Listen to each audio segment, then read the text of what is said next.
IBS और IBD वाले patients को अगर जॉइंट्स में दर्द है, बैक में स्टिफनेस है या आर्थराइटिस ने परेशान कर रखा है, तो ध्यान से सुनो।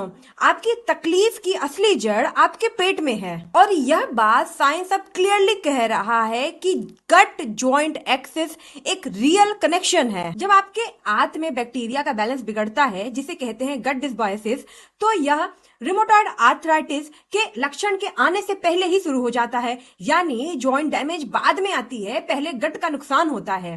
2024 के यूनिवर्सिटी ऑफ लीड्स के रिसर्च ने ये बात कंफर्म करी है। जब गट की बैक्टीरिया कमजोर होती है, हार्मफुल सब्सटेंसेस सीधा ब्लड स्ट्रीम में जाते हैं, वही इन्फ्लेमेशन आपके जॉइंट तक पहुंचती है। आईबीएस और आईबीडी के पेशेंट में स्पॉन्डाइलो आर्थराइटिस का रिस्क कई गुना ज्यादा होता है। एक स्टडी में पाया गया है कि आईबीडी के पेशेंट में 61% पेशेंट्स को बैक पेन था, लेकिन उन्हें यह पता ही नहीं था कि दोनों का सोर्स एक ही है। अब बात करते हैं कि आयुर्वेद क्या कहता है।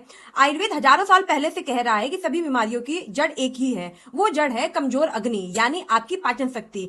जब अग्नि कमजोर होती है, पेट में अधपका खाना रह जाता है, उससे बनता है आम, एक जहरीला चिपचिपा टॉक्सिन। यह आम वात दोष के साथ मिलकर बॉडी में ट्रेवल करता है और जहां कमजोरी मिलती है, जॉइंट्स में जाकर जम जाता है। नतीजा दर्द, स्टिफनेस, सूजन। मॉडर्न रिसर्च ने भी कंफर्म किया है, गट डिराइव इंडोटॉक्सिन्स साइनोवियल टिश्यू में डिपॉजिट होते हैं, वही जो आयुर्वेद सदियों पहले से कह रहा है।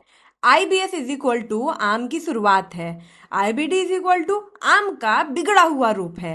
आर्थराइटिस वो मंजिल है जहां आम आकर बैठ जाता है। समस्या एक है, मूल एक है, बस अलग अलग चेहरे हैं। तो अगर आप सिर्फ जॉइंट की दवा खा रहे हैं लेकिन गट को हील नहीं कर रहे हैं, तो आप सिम्टम ट्रीट कर रहे हैं, रूट कॉज को नहीं। अपनी अग्नि को ठीक करो, जॉइंट खुद ब खुद ठीक हो जाएगा।